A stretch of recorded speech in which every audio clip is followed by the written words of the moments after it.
Hello, Rotarians. This is a very special moment for all of us. Here with us, we're honored to have Stephanie Karr with us to have a candid conversation, and we want to kick off that. Congratulations on being our Distinguished Service Award recipient for 22. Thank you so much. I'm so honored. This is just a thrill. Thank you so much. Something that's very special about Distinguished Service Award that always comes up is the special people that we have in our community. People that practice service above self, people that are people of action, and you certainly exemplified that throughout your life. And thank you so much. You're welcome. It's been an honor to be selected, so can't tell you how much this means to me. Stephanie, for our Rotarians to get a little bit, get to know you a little bit better, what has driven you, or what does community involvement and service above self mean to you? Well, I was born and raised in El Paso, so it's my community, and I have strong feelings about our community. And I learned service initially from my mom when I was in elementary school. She was involved with Drive a Meal, delivering meals to shut-ins and elderly people. And so she would drive, and I would sit in the passenger seat and have the meals in my lap, and then she would pull up and I would go to the door to deliver. And so that just became an automatic routine, and ultimately then a larger part of my life as how I learned to be of service to the community. Wonderful. Your name has come up, or related to Distinguished Service Award, let you in a little secret. Your name has come up many, many times in dating back for years and years. Always on our top list. Now, as Rotarians, it seems like we knew that there was just one more thing that you had called upon. One more thing for me to do.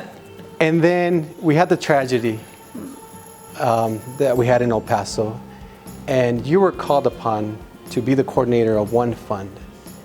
What did that mean to you? As you know, Yasser, I had retired from the Center Against Sexual and Family Violence and was looking forward to oblivion. And August 3rd happened. The next day, Eric Pearson sent me an email and said, "I'd like to pick your brain at some point about this fund." And I said, "I'd be glad to."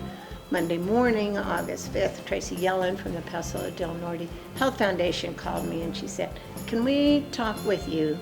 And I said, "Be glad to talk with you." And she said, "Well, what are you doing today? Can you come down this afternoon?" So I went down that afternoon and met with Tracy and Eric and quickly brainstormed in the midst of this chaos and confusion.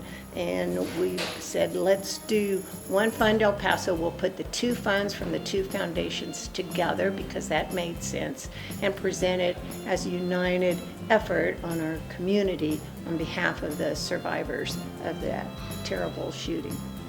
Well, thank you so much for being part of that effort, and it meant a lot to our community and everyone in the city. Thank you so much.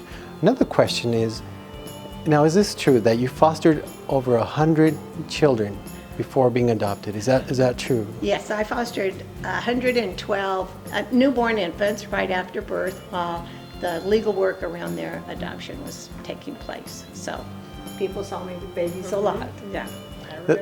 That is incredible. I mean, your impact will continue on for years and years within the city, and thank you so much for being a part of it. Well, it's just been a great run, and I've been lucky to have had hundreds of people with me, supporting me, leading me, and mentoring me as I've done a variety of activities in our community, many of which I started without knowing exactly how to do it.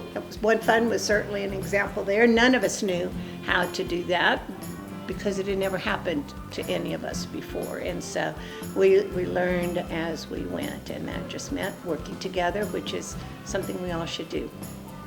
Amazing. Stephanie, at this point is the fun process of, there's a series of awards, and we'll give you some background on it.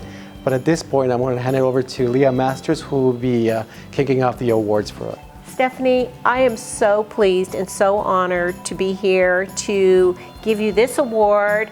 from the Chamber of Commerce. As you look out from your home, you will see the star lit on the mountain on August 27th, and it is in your honor, and we are so pleased, and we hope you enjoy it. And what a thrill. I look at the mountains every evening in El Paso, and so what an honor and treat to have that gorgeous star lit That's in wonderful. my honor. That's great.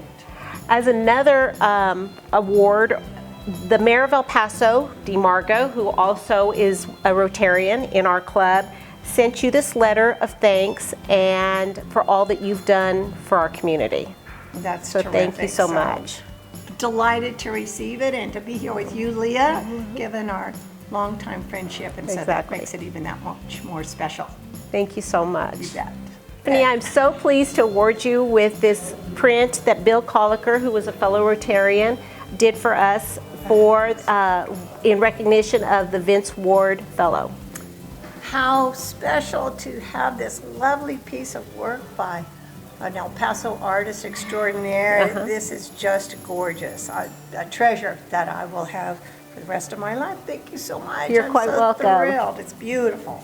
Thank you. Stephanie, now for the special moment, we would like to present to you Stephanie Karr, a recognition of exceptional leadership and devoted service to the people of El Paso, Texas.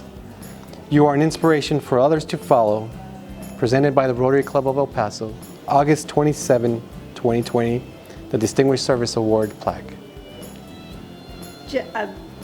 Unusual for me to be speechless, but this is such a treasure and an honor.